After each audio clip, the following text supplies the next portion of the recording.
How did air conditioning become part of the culture wars? When you walk anywhere in the United States in the heat of the summer, pretty much any shop or building is chilly, freezing even.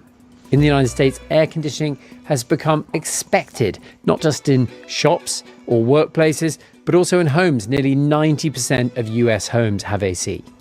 But it's far less common in Europe, which has been experiencing record-breaking temperatures this summer, especially in France, where the question over whether to have air conditioning or not have air conditioning has sparked a pretty fierce political debate, which has reached boiling point.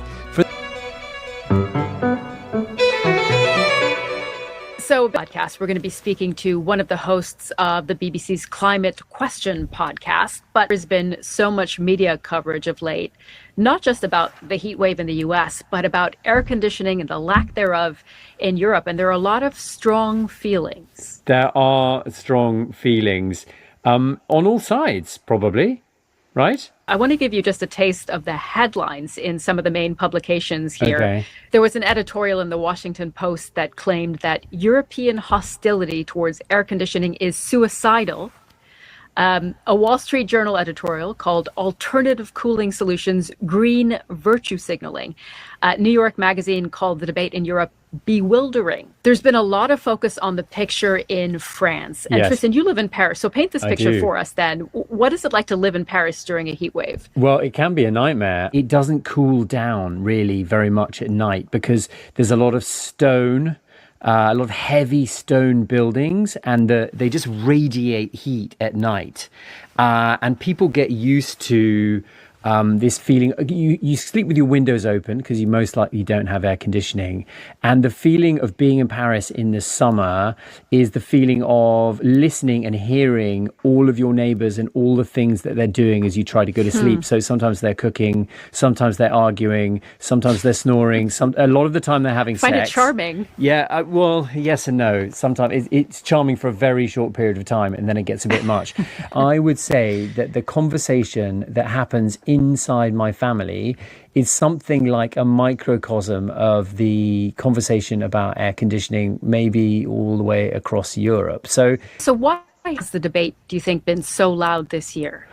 Well, I think the reason ultimately is change. Europe is changing.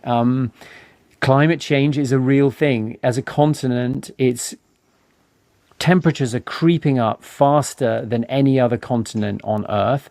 Historically, you haven't needed air conditioning in Europe. So as recently as 20 years ago, when I lived in Paris, there would be, maybe 5 or 6 nights a year where it was unbearably hot. So it wasn't really worth getting air conditioning. Now it can be weeks and weeks at a stretch. Let me run you through, Sumi, some of the things that have happened this spring and summer, because it started in spring. So the first heat wave was in May, which is very early. There was a second 11-day heat wave in June. A lot of schools and hospitals are not air conditioned. Thousands of schools have had to close. Thousands more had to adjust their schedules. At the beginning of July, the French National Public Health Agency said that it recorded an increase of more than 2,000 deaths during the last week of June. We don't know how many of those were attributed to the heat, but that's 2,000 excess deaths in that period. All of this then transformed into a political debate.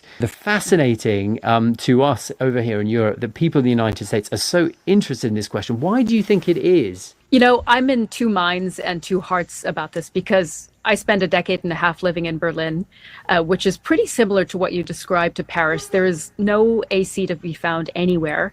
That is partly because in Germany, you also haven't seen the type of temperatures that Europe is experiencing now. In the past, you would have, as you said, maybe a week of really hot temperatures, and that was dealt with open windows. And that's how you try to cool down a space, even if it's hot outside. Here in the US, and I grew up here and have come back here a few years ago, there is a sense that convenience is the most important thing. And why would you suffer in the heat when you can be cool inside? So I think part of What the concern is, I would say, about Europeans here is a bit of head scratching. That bewildering title, I think, describes it quite well. Why would you want to sit through unbearable heat and try to fall asleep with all your windows open in the summer and not be able to cool down when there is a solution there ready at hand? And actually, that perception also goes along with that virtue signaling.